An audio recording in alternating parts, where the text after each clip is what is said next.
Selamat datang di channel BH Korslet. Jangan lupa subscribe agar channel ini bisa berkembang ke depannya. Dan jangan lupa tinggalkan jejak Anda di kolom komentar. Terima kasih guys. Bab 348. Semua orang menoleh dan melihat deretan mobil yang datang untuk iring-iringan pernikahan, berhenti di pintu masuk.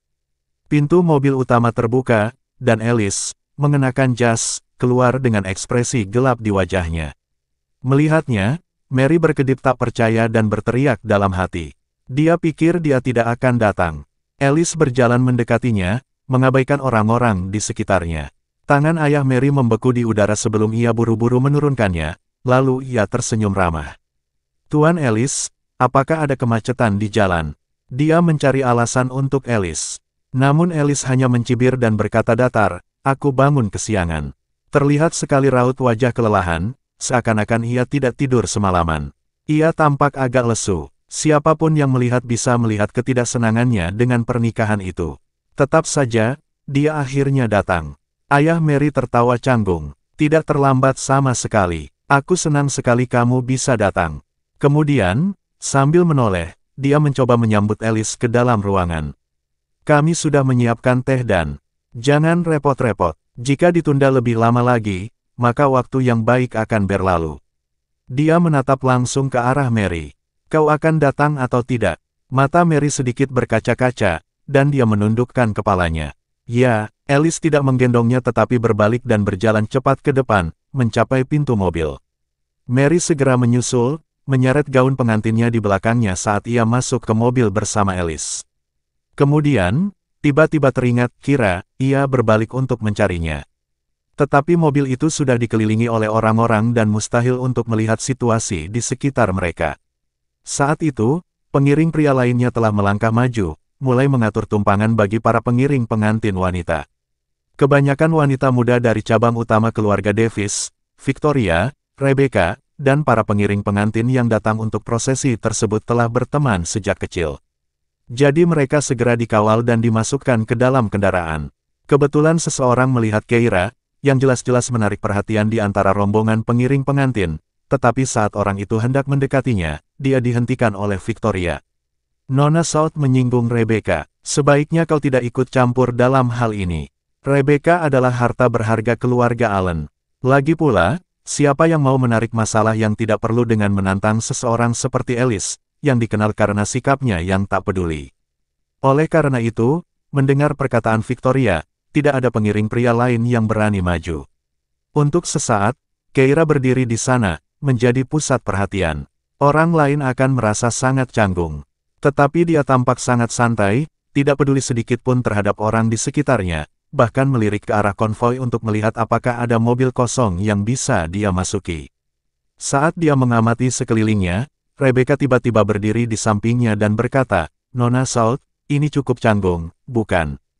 Keira menatapnya. Dia tidak begitu mengerti bagaimana Rebecca bisa berubah begitu banyak. Pada saat itu, dia bahkan merasa terasing dari Rebecca yang dikenalnya. Kemana perginya gadis yang baik, lembut, dan sedikit pemalu itu? Keira tidak mengatakan apapun, dan Rebecca melanjutkan. "Aku bisa menyelamatkanmu dari rasa malu ini. Aku bisa meminta saudaraku untuk mengundangmu ke dalam mobil, dan aku juga bisa menyetujui kerjasama antara keluarga Allen dan Kira Teknologi." Tiba-tiba dia merendahkan suaranya. "Asalkan kau menyerahkan Lewis Horton kepadaku." Keira tidak tahu harus berkata apa. Dia menatap Rebecca dan kemudian dengan tegas menyatakan, "Itu tidak mungkin." Ekspresi Rebecca langsung menajam. "Nona South, apakah Anda sudah memikirkan ini dengan matang? Meskipun Lewis Horton cukup tangguh, Clarence bukanlah kampung halamannya.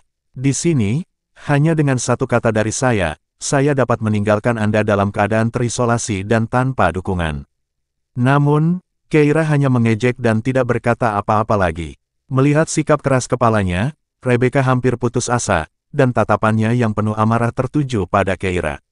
"Baiklah, jika kamu ingin seperti ini, maka jangan salahkan aku karena tidak sopan kepadamu lagi." Dia menoleh langsung ke pengiring pengantin pria.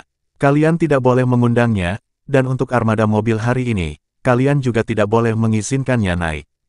Hal ini membingungkan orang-orang di armada, dan seseorang berbisik, "Nona Allen, bukankah itu agak berlebihan?" Tatapan Rebecca berubah dingin saat dia langsung menatap orang yang berbicara. Victoria melangkah maju. Ada apa dengan itu? Pria itu menjawab, hanya saja pernikahan ini akan kekurangan pengiring pengantin.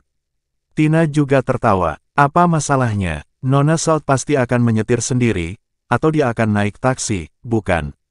Pria itu langsung terdiam. Tina langsung berubah galak. Kalian semua dari keluarga Olsen, bukan?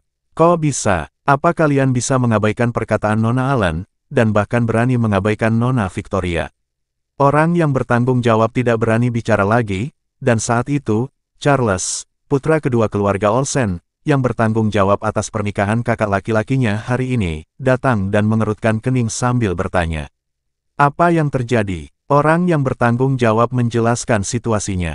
Charles segera menoleh ke Victoria. Adik kecil, apakah kamu membuat masalah lagi? Hari ini adalah pernikahan Alice, jadi jangan membuatnya menjadi pemandangan yang buruk. Victoria mendesah. Charles, bukan aku yang ingin membuatnya kesulitan, tapi dia baru saja memukul Christina, dan dia benar-benar tidak akur dengan keluarga kita. Apa? Charles menjadi marah. Dia berani menyentuh Christina. Apakah putri keluarga Olsen bisa diperlakukan seperti ini? Charles selalu ingin punya saudara perempuan. Melihat keluarga lain punya saudara perempuan, terutama keluarga Davis yang punya banyak anak perempuan, dia jadi iri. Namun, sayangnya, ayahnya dan kedua pamannya tidak pernah berhasil memiliki anak perempuan. Mereka akhirnya harus mengadopsi dua anak perempuan. Meski mereka tidak memiliki hubungan darah, Charles tetap sangat memanjakan kedua saudara perempuannya. Mendengar hal itu, dia langsung merasa tidak senang dengan Keira. Kenapa membiarkan orang seperti itu masuk ke mobil? Dia bahkan tidak seharusnya datang ke pesta pernikahan. Setelah mengucapkan kata-kata itu, Charles melambaikan tangannya. Baiklah semuanya, masuk ke mobil kalian. Tina kemudian segera menoleh ke Victoria. Nona Olsen, saudara-saudaramu sangat menyayangimu. Mendengar itu, Victoria tersenyum tipis, jelas merasa menang. Rebecca menoleh untuk melihat Keira. Wajah itu mirip dengan wajah penyelamatnya, dan dia tampak sedih. Hal itu menyebabkan sedikit ketidaknyamanan di lubuk hati Rebecca. Namun, begitu Rebecca mengingat bagaimana Kira telah mengambil segalanya dari Keira, hatinya yang baru saja melunak kembali mengeras. Semua orang bisa melupakan Nona Keira, kecuali Lewis Horton. Memikirkan hal ini, Rebecca berbalik dan masuk ke mobil. Setelah semua orang masuk ke dalam mobil dan armada mulai bergerak, sepertinya tidak ada yang memperhatikan Keira. Dia, dengan gaun pengiring pengantinnya, berdiri dengan tenang di samping mobil-mobil yang berangkat. Dia memperhatikan mereka dengan mata dingin dan mendesah pelan. Dia berada di distrik villa di mana bahkan taksi mungkin tidak akan datang untuk beberapa saat. Saat dia sedang memikirkan bagaimana dia akan pergi ke pesta pernikahan, sebuah mobil tiba-tiba berhenti di sampingnya. Bab 349. Keira sedikit terkejut. Kemudian pintu mobil terbuka, dan Frankie duduk di kursi belakang, menatapnya. Nona Salt, apakah Anda butuh tumpangan? Frankie adalah sepupu Mary, dan karena Rebecca ada di sini hari ini untuk menjadi pengiring pengantin, dia pasti akan hadir. Sekarang semua orang menuju ke hotel tempat pernikahan akan diadakan. Sebagai anggota keluarga pengantin wanita, dia juga akan ikut serta dalam pesta pernikahan. Itulah sebabnya mobil keluarga Davis mengikuti di belakang. Pada saat ini, Frankie sedang mengamati Kira dengan mata ingin tahu. Keira melihat sekeliling. Iring-iringan mobil itu panjang, dan saat mereka sampai di hotel, jika Mary tidak melihatnya, ia mungkin akan mulai gelisah. Keira memutuskan untuk tidak bersikap sopan dan langsung masuk ke mobil. Terima kasih. Prosesi itu mulai berjalan, dan Keira mengeluarkan ponselnya dan melihat pesan dari Mary. Apakah kamu sudah masuk ke mobil? Tampaknya saat dia tidak membalas, Mary mengirim 5 pesan lagi dan bahkan melakukan panggilan suara. Keira langsung menjawab, aku di mobil, jangan khawatir. Setelah menyimpan teleponnya, dia menyadari tatapan Frankie, jadi dia menoleh dan bertanya, Tuan Allen, apakah ada yang ingin Anda tanyakan? Di balik kacamatanya yang berbingkai emas, tatapan Frankie terpaku padanya seolah mencoba mencari kekurangannya, namun dia tidak dapat menemukannya. Dia bertanya langsung, informasi tentang Nona Selatan menunjukkan bahwa Anda cukup santun. Keira tersenyum. Ya, dulu aku memang orang yang lembut, menganggap bahwa seorang wanita harus mendukung suaminya dan mendidik anak-anaknya, tetapi bukankah mantan suamiku mengajarkanku untuk menjadi orang yang berbeda? Dia mengatakan ini sambil tersenyum meremehkan diri sendiri. Prasangka yang terbentuk sebelumnya benar-benar berbahaya. Siapa yang bisa membayangkan bahwa seorang wanita selembut dan serapuh saudara perempuannya juga bisa memiliki kekuatan sendiri di dalam dirinya? Bagaimana mungkin seseorang yang mampu menyerahkan satu-satunya harapan bertahan hidup kepada saudara perempuannya di tengah hidup dan mati di lautan menjadi lemah dan tidak kompeten? Memikirkan hal ini, mata Keira menunjukkan sedikit kesedihan. Namun, penampilannya membuat Franky semakin bingung saat dia menilai Kira. Apakah dia benar-benar mengalami perubahan besar dalam pernikahannya dan menjadi begitu tenang? Itu memang mungkin saja terjadi. Franky pikir dia mungkin terlalu banyak berpikir. Lagi pula, jasad Keira telah ditemukan di Oceanion, dan lagi pula, orang di depannya tidak memiliki tahi lalat di sudut matanya. Dia terdiam cukup lama sebelum berbicara lagi. Louis bersamamu karena kau mirip sekali dengan mendiang istrinya. Apakah kau tahu tentang ini, Nona South? Keira terdiam sejenak, lalu tiba-tiba menundukkan pandangannya. Ketika mantan suamiku mendengar tentang pemakaman Nyonya Horton, dia membawaku ke sana dan menemukan bahwa aku mirip sekali dengan Nyonya Horton dan kemudian mantan suamiku. Dia tampak malu untuk mengatakannya. Mantan suamiku menyerahkan aku kepada Tuan Horton, aku tidak mengerti apa yang terjadi saat itu. Baru kemudian aku menyadari apa maksudnya. Franky terkejut. Begitu saja. Keira menatapnya dan tampak bingung. Apa maksudmu? Franky berkata, menurutku Louis memperlakukanmu dengan cara yang istimewa. Keira melanjutkan dengan tawa meremehkan diri sendiri. Saya hanya pengganti. Dia mungkin tidak bisa melupakan kematian istrinya, jadi dia mencoba menemukan rasa kehadiran dalam diri saya. Franky tiba-tiba menyadari sesuatu. Pada pemakaman Keira, Louis menolak mengakui bahwa jenazah itu adalah milik Keira, meskipun ada semua bukti DNA. Saat itu semua orang mengatakan Tuan Horton sudah gila. Franky telah mengunjunginya, dan hanya dalam beberapa hari, Louis telah menyiksa dirinya sendiri hingga ke titik ekstrim. Kalau dipikir-pikir sekarang, Louis pasti keras kepala melihat Kira sebagai Keira. Hanya dengan cara ini dia bisa merasa sedikit lebih baik, bukan? Itu tidak lain hanyalah penipuan diri sendiri. Begitu Franky telah memahami logika ini, dia mengerti apa yang terjadi dan terdiam. Namun, Keira tidak akan melewatkan kesempatan ini. Ia menoleh ke Franky dan tiba-tiba tersenyum. Tuan Allen, tentang kerjasama antara kedua keluarga kita, apakah Anda benar-benar tidak akan mempertimbangkannya lagi? Franky mengerutkan kening. Itu hanya bahan mentah. Aku tidak ingin membuat adik perempuanku kesal. Baru saja dia berbicara, sebuah telepon seluler muncul di depannya. Keira sudah membuka dokumen kerjasama dan menyerahkannya kepadanya. Bagaimana kalau kita bersedia bekerja sama denganmu dan bersama-sama mengembangkan proyek baru? Franky tercengang. Dia melihat ponsel Keira dan, saat melihat konten proyek tersebut, matanya langsung berbinar. Keira berkata, sejauh yang saya pahami, meskipun keluarga Allen adalah salah satu dari 5 keluarga besar, keluarga itu telah tertinggal dari 4 keluarga lainnya. Jika Anda tidak mengejar ketertinggalan, keluarga Allen mungkin benar-benar akan merosot. Apakah Anda tidak khawatir, Tuan Allen? Franky mengatupkan rahangnya. Justru karena keluarga Allen tertinggal, mereka memilih bekerja sama dengan keluarga Horton di Oceanion tahun itu, dengan tujuan untuk naik ke tingkat yang lebih tinggi. Setelah adanya kerjasama, status mereka memang membaik, tetapi masih belum cukup. Proyek yang ditawarkan Keira sekarang terlalu menggoda. Teknologi inti perusahaan mereka tentu perlu diperbarui, tetapi staf teknisnya tidak cukup. Teknologi terbaru dari Dr. South semuanya ada di perusahaan Samuel, yang sekarang menjadi milik Kira. Melihat dia terdiam, Keira mengambil kembali teleponnya. Tuan Allen, mohon pertimbangkan baik-baik. Franky lalu terdiam. Meskipun saudara perempuannya penting, bagaimana mungkin keluarga terkemuka seperti itu menyerahkan keuntungan sebegitu besarnya hanya demi satu hubungan? Kalau sebelumnya itu hanya masalah kecil, dia pasti akan menuruti kemauan adiknya, tapi sekarang. Jari Franky menelusuri sandaran kursi di belakangnya sambil merenung dengan mata tertunduk. Hanya butuh waktu setengah jam berkendara dari rumah keluarga Davis ke hotel. Begitu iring-iringan mobil berhenti, Keira menatap Franky. Tuan Allen, Kalau Anda berubah pikiran, Anda bisa datang dan menemui saya kapan saja. Meninggalkan kata-kata itu, dia membuka pintu dan melangkah keluar. Ia kemudian berjalan cepat menuju mobil pengantin wanita dan, tentu saja, Mary sudah keluar dan menunggunya. Baru ketika ia melihat Keira, ia menghela napas lega. Setelah itu, semua orang menuju ke tempat istirahat hotel untuk menunggu upacara pernikahan. Di antara para pengiring pengantin, Rebecca melihat Keira dan sempat terkejut.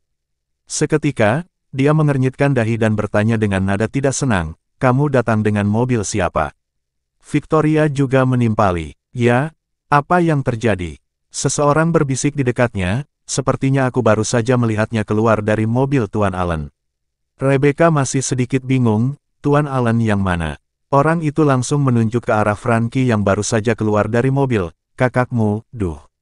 Rebecca tercengang. Wajahnya langsung berubah gelap, dan dia meninggalkan mereka dengan berkata, "Kalian pergi saja duluan, aku akan menyusul nanti."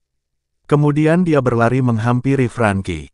Dengan mata merah karena marah, dia melotot ke arahnya. "Frankie, bagaimana bisa kau membawa Kira ke sini? Tidakkah kau tahu bahwa aku benar-benar membencinya?" Frankie merasa agak tidak berdaya saat mendengar ini. Melihat keadaan saudara perempuannya, dia tahu dia harus memberikan penjelasan. Setelah terdiam cukup lama, akhirnya dia berkata, "Aku curiga kalau Kira adalah Keira." Bab 350. Rebecca tercengang mendengar kata-kata ini. Dia menatap Frankie dengan tidak percaya dan melangkah maju untuk meraih tangannya. "Lalu apa?" Frankie mengusap dahinya. "Di mobil, aku mengujinya sebentar. Mungkin dia, tapi sulit untuk mengatakannya." Rebecca melepaskan tangannya. "Jadi, itu dia atau bukan?" "Aku tidak tahu." Mata Rebecca sedikit memerah. "Frankie, apakah menurutmu dia juga sangat mirip dengan Nona Keira, sehingga kau menyukainya?" "Kau tidak bisa menahannya lagi. Dia bukan Nona Keira." Frankie berkata tanpa daya. Aku tahu. Kamu tidak tahu." Rebecca melepaskan tangannya, dan matanya berubah merah sepenuhnya. "Kalian semua tertarik padanya karena dia mirip dengan Nona Keira, dan itu adalah kecabulan dan ketidakadilan bagi Nona Keira. Dia bukan dia. Frankie, aku tidak akan membiarkanmu melihatnya lagi." Rebecca merasa gelisah secara emosional. Melihat hal itu, Frankie segera maju selangkah dan menepuk punggung gadis itu pelan sambil mendesah dalam hati. Dia kemudian teringat apa yang dikatakan dokter kemarin. Nona Allen jelas mengalami depresi berat, yang membuat emosinya sangat tidak stabil. Dia perlu terus-menerus menjaga suasana hatinya, dan ingatlah untuk tidak membuatnya semakin gelisah. Memikirkan hal ini, Frankie mendesah. "Baiklah, aku tidak akan melihatnya atau membantunya lagi, oke." Rebecca akhirnya merasa tenang. Keduanya memasuki tempat pernikahan, dan Frankie secara pribadi mengantarnya ke area istirahat di belakang panggung.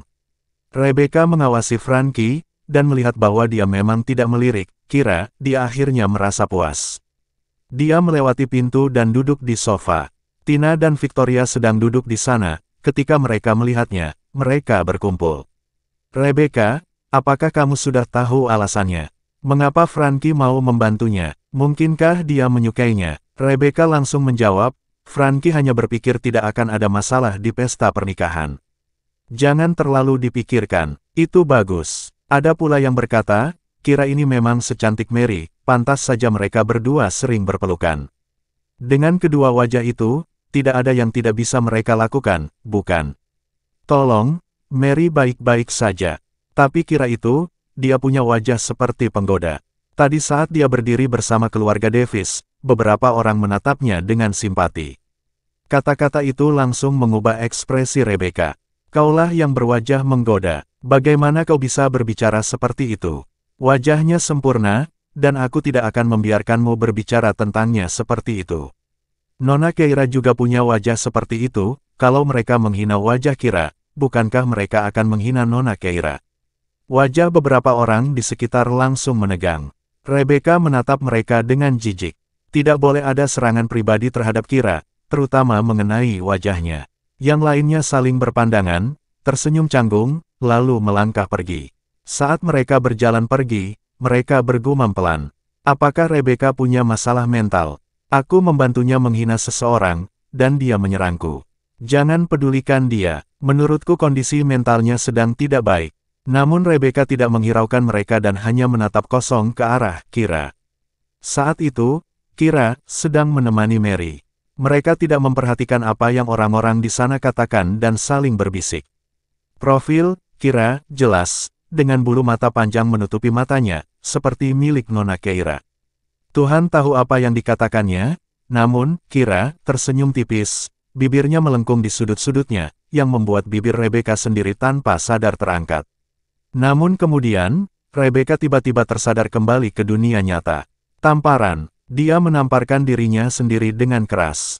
Dia berharap bisa menamparkan dirinya sendiri beberapa kali lagi, bagaimana mungkin dia baru saja melihat bayangan Nona Keira di dalam diri Kira. Tidak, sama sekali tidak, di dunia ini, tidak ada seorang pun yang dapat menggantikan Nona Keira. Rebecca berdiri dengan mata berkaca-kaca. Tingkah lakunya membuat semua orang di sekitarnya tercengang. Tina semakin bingung dan bertanya, "Nona Allen, ada apa dengan Anda?" Rebecca menjawab dengan wajah muram, "Tidak apa-apa." Dia hampir melakukan hal yang sama seperti Lewis Horton, mencari pengganti. Dia langsung memalingkan mukanya, tidak lagi menatap Keira. Saat itu, seseorang memasuki aula. Pembawa acara masuk untuk menyelaraskan prosesi. Ia memegang sebuah cincin di tangannya. "Maaf, Nona-nona, saat upacara pernikahan nanti, kita akan membutuhkan pengiring pengantin dan pendamping pria di atas panggung untuk menyerahkan cincin kepada pengantin wanita. Siapa yang kita pilih untuk ini? Saya perlu membahas prosesnya dengan pengiring pengantin." Begitu kata-kata itu diucapkan, semua orang terdiam dan mengalihkan pandangan ke arah Mary. Kesempatan ini cocok untuk semua pengiring pengantin yang hadir. Rebecca adalah sepupunya. Victoria adalah sepupu mempelai pria. Gadis-gadis dari keluarga Davis semuanya adalah sepupu Mary. Semua orang mengira Mary pasti akan memilih di antara mereka, tetapi yang mengejutkan mereka, Mary berkata, "Aku sudah memikirkannya. Biarkan Kira yang melakukannya." Di hari pernikahannya, meski pernikahannya tanpa restu, ia tetap menginginkan sahabatnya di sisinya. Lagi pula, Mary tidak tahu apa maksud tugas yang dibicarakan Kira. Bagaimanapun, jika ia yang mengantarkan cincin itu, ia pasti bisa menyelesaikan tugasnya dengan lebih baik, bukan? Namun begitu Mary mengatakan ini, wajah para pengiring pengantin lainnya berubah aneh. Victoria dan para wanita dari keluarga Davis semuanya mencibir, tetapi hanya Rebecca yang berteriak keras.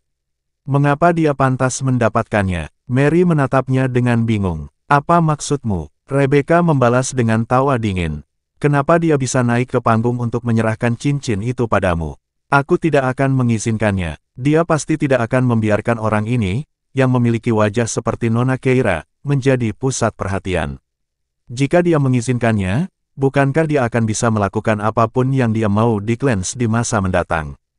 Mary mengerutkan kening. "Rebecca, ini pernikahanku. Aku akan memutuskan siapa yang akan kupilih." Rebecca sangat keras kepala. "Saya tidak setuju, dan saya yakin Alice juga tidak akan setuju. Kalau kamu tidak percaya, pergi saja dan tanya dia." Saat itu di Oceanion, Alice dan Keira akhirnya berdamai. Alice telah berulang kali mengungkapkan kekagumannya yang tulus atas kemahiran berkuda Keira yang luar biasa. Karena itu, Rebecca yakin bahwa Alice tidak akan setuju. Mary mencibir, "Rebecca, seperti yang kukatakan, ini pernikahanku, dan aku akan memilih pengiring pengantinku. Aku tidak butuh persetujuan siapapun."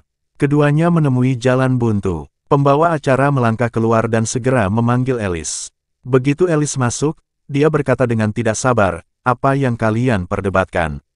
Rebecca langsung menunjuk Keira dan berkata, "Alice, lihat baik-baik sahabat Mary. Mary sebenarnya berkata untuk membiarkannya naik ke panggung dan memberikan cincin itu kepadamu." Rebecca tidak tahu harus berkata apa lagi, dia hanya berkata dengan nada kesal, "Dia tidak pantas mendapatkannya." "Alice, dia tidak pantas mendapatkannya." "Mengapa dia tidak pantas mendapatkannya?" Mary mendesak dengan nada menuntut. "Mengapa? Tentu saja, karena dia tidak pantas terlihat seperti Nona Keira." Namun Rebecca tidak sanggup mengatakan hal itu. Ia berusaha keras untuk beberapa saat, lalu tiba-tiba menatap Victoria dan Tina di sampingnya, mengingat kata-kata yang mereka ucapkan. Meskipun Rebecca merasa apa yang mereka katakan itu salah, tanpa berpikir panjang, dia tetap berkata, "Karena statusnya tidak sesuai." Pernikahan 5 keluarga besar adalah urusan serius, dan pengiring pengantin yang naik panggung juga harus berasal dari salah satu keluarga itu. Bagaimana bisa kau membiarkan seseorang dengan asal-usul sederhana seperti dia naik panggung? Dia tahu apa yang dikatakannya tidak benar. Nona Keira sering berbicara tentang semua orang yang setara, dan dia tidak pernah menghakimi orang berdasarkan status mereka. Namun, pada saat itu, Rebecca berbicara tanpa menahan diri. Dengan tergesa-gesa, dia menegaskan pernyataannya sendiri. Alice, aku benar, kan? Bersambung ke bab selanjutnya.